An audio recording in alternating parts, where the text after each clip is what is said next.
April is Alcohol Awareness Month, and experts are saying that stress caused too many people to drink too much during the pandemic. The American Psychological Association found that 1 in 4 adults reported drinking more this past year to manage their stress. But when does it become too much? To talk us through some of this, we have licensed family therapist Kevin Peterson joining us. Good morning, Kevin. Good to see you. Hey, good morning. Good to see you too. How do you know, or what kind of questions do you start asking yourself or for someone that you love to really figure out if there's a problem going on?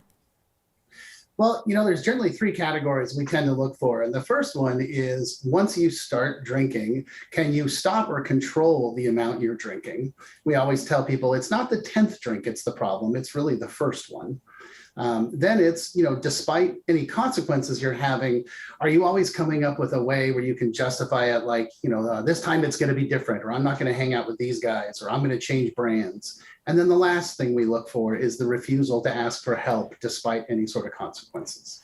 So if you do think that maybe this is something that you need to either learn more about or figure out resources, who do you turn to for that?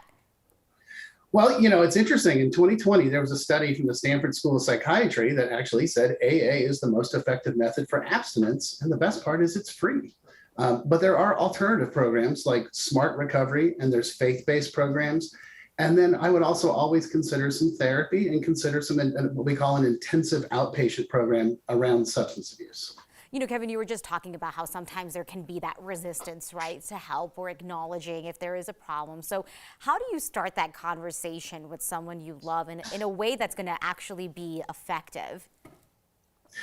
Well, I tell you the most effective way I think is just to tell them you love them and that you're concerned about them and you want to help them get help, which is actually what my family did with me in 1991. My dad sat me down and said, I love you. You're my only son, but I'm really concerned about what's going on in your life and I want to help you.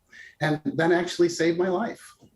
Thank you so much for sharing that. And from your professional experience, from your personal experience, what would you say is most effective for lasting recovery? Well, for me, it's been the 12-step recovery world, but I also think therapy is significant. And there are other programs. There's two great websites you can look at. One's from the government. It's samhsa.gov. And the other one is naatp.org. Then they both offer lots of free resources for people that are struggling or questioning or wondering about a friend, that type of thing. Well, thank you so much for Kevin. This is life-changing information for people. So always, as always, appreciate your time. It's my pleasure. Have a great day. You too.